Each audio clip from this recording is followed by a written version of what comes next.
साथीभाइहरू सबैजनालाई त नमस्ते अनि सुप्रभात त नभनिदिएपछि त होइन अब चाहिँ रातिको टाइम छ र तपाईँहरूलाई मैले सुप्रभात भन्न चाहिँ अलिकति यो अलिक ठिक पनि नरहला है। तपाईँहरू साथीहरू के गर्दै हुनुहुन्छ अनि सन्चै हुनुहुन्छ होला है। म चाहिँ अब धेरै दिनपछि चाहिँ तपाईँहरूको सामुन्ने उपस्थिति भएको छु।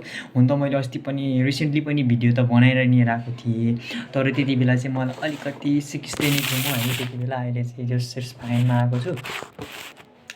कस्तो भने त्यति बेला चाहिँ म अलिकति बिरामी भए पनि मैले चाहिँ भिडियोहरू चाहिँ कन्टेन्ट चाहिँ मैले बनाइ नै रहेको थिएँ, तर मलाई त्यतिखेर फुल्ली चाहिँ सन्चो थिएन। मैले त्यो दिन भिडियो बनाएर पनि पछि भोलिपल्टबाट चाहिँ मलाई चाहिँ फेरि त्यस्तै नै बिरामी भयो होइन। पुरै मलाई चाहिँ ज्वरो सोरो आएर गाह्रो भयो होइन। हिजोबाट चाहिँ मैले दबाई लिएँ अनि अनि अस्ति राति सुत्दाखेरि पनि लास्टै ज्वरो आएको थियो मलाई।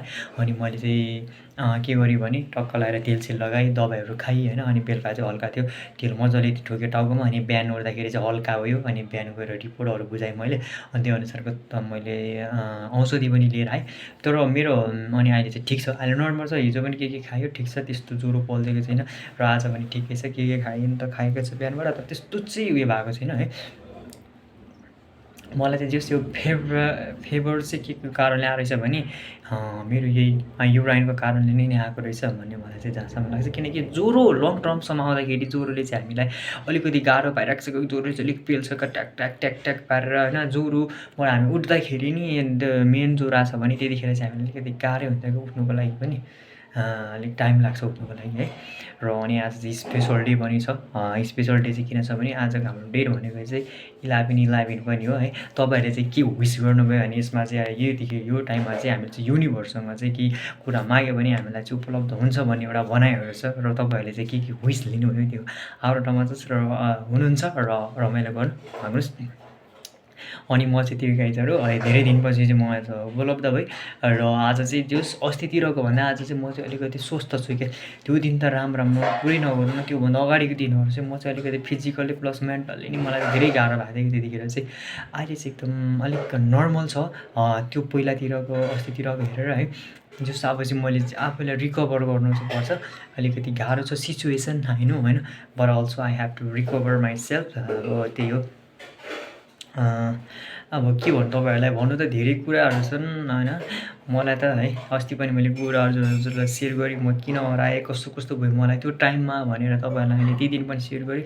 र मैले चाहिँ त्यो डे एक दिन जुन थियो मैले यहीँनिर भिडियो राखेर यसरी नै खाना बनाउँदै अनि तपाईँहरूसँग यसरी कुरा सेयर गर्दै थिएँ। त्यसकै बेलुकाबाट चाहिँ मलाई चाहिँ एकदम ज्वरो आयो। त्यहाँदेखि चाहिँ मेरो झिङ्गलाला भयो जिन्दगी कतादेखि कता होइन। अब त्यही हो, पछि त्यो हाम्रो अरू कुरा चाहिँ बिस्तारै नर्मलै हुँदै आयो होइन। तर हेल्थ भन्ने कुरा चाहिँ अलिकति धेरै नै अप्स एन्ड डाउनै भइरहेको थियो। जस अब त्यो कुरा पनि ठिक ठाउँमा आयो कता पनि होइन।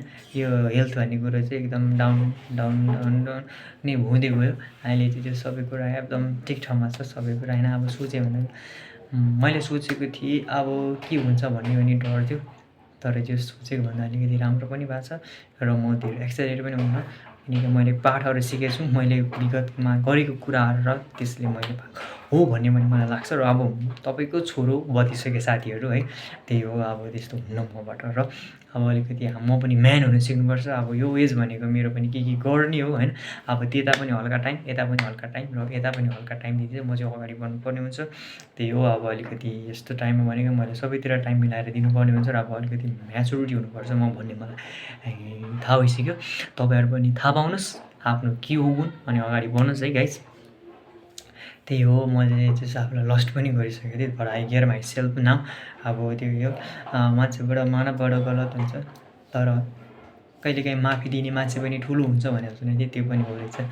र आज हामी सँगै छौँ र अब धेरै कुरा नगर्नु यसको बारेमा चाहिँ। अब जाउँ त्यही हो, मलाई चाहिँ अब के गर्ने कसो गर्ने भन्नेतिर चाहिँ मैले एकदम कन्फ्युज भइरहेको छु कि अब चाहिँ टाइम भनेको चाहिँ होइन एब्रोड जाउँ कि स्टडीमा जाउँ कि आज वर्कआउटमा जाउँ कि होइन। हामी नेपाललाई बसेर के गरौँ कि भन्ने चाहिँ होइन। किनकि मेरो ब्याकग्राउन्ड थाहा नै होला तपाईँहरूलाई कस्तो छ र के छ मेरो परिस्थिति अहिले मलाई थाहा छ त्यो मेरो घरमा के भइरहेछ भनेर होइन। त्यसलाई पनि हेरेर मैले चाहिँ अलिकति आफ्नो ड्रिम्सहरू के हो त्यसलाई पनि मासेर हुन्छ कि अगाडि बढ्नुपर्छ होइन। अब त्यो जो क्विट भएर हुँदैन कि आफूलाई चाहिँ स्किलहरू थपेर हुन्छ कि आफूले चाहिँ केही कुरामा केही सिकेर हुन्छ कि आफूले चाहिँ एनी हाउ बनाउनु छ। अब पहिलाको जस्तो स्कुल हुनु भएन अब चाहिँ अब बच्चाबाट चाहिँ अब चाहिँ अपडेट भइरहेछ what I can do. Comfort जोनबाट बाहिर निस्किनु पऱ्यो अब होइन। अब त्यो मैले के सोच्थेँ भने पहिला I am a down person, अलिकति मैले चाहिँ त्यो मान्छेले कसरी जिम्मेवारी लिइरहेको होला, मैले त्यसो गर्न सक्दिनँ होला, यस्तो उस्तो भन्थेँ। अब त्यस्तो सबबाट चाहिँ अब आउट हुनु पऱ्यो भइसकेँ म चाहिँ। अब म चाहिँ गर्नु सक्छु त्यो कुरा, त्यस्तै मान्छेले जस्तो मैले पनि जिम्मेवारी लिन सक्छु। अब म चाहिँ म्याच्युरिटी भइसकेँ, अब मैले के गर्नुपर्छ भन्नेतिर छु कि म चाहिँ अहिले चाहिँ अर्को कसरी गऱ्यो होला है त्यसले, त्यस्तो होइन क्या। अब चाहिँ I also be the in this place के, म त्यो मसँग हुनसक्छु क्या भनेर भन्ने मसँग अब चाहिँ एबिलिटी स्टार्ट भइसक्यो क्या। र अनि हामी चाहिँ सबभन्दा पनि मेन कुरा चाहिँ we have to be healthy from our physical and mental है। हामी चाहिँ फिजिकल्ली र मेन्टली चाहिँ सबभन्दा स्वस्थ रहनु पऱ्यो, त्यसपछि अरू कुरा है त गाइजहरू। सो गाइज तपाईँहरू चाहिँ त्यही भन्छु म, तपाईँहरू पनि फिजिकल्ली र मेन्टली स्वस्थ रहनुहोस्, मस्त रहनुहोस्, व्यस्त रहनुहोस्, जीवन छ राम्रोको लागि हुन्छ।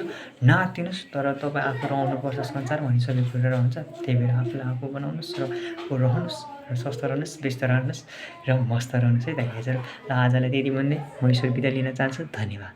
फेरि हामी भोलि फेरि भेट्नेछौँ।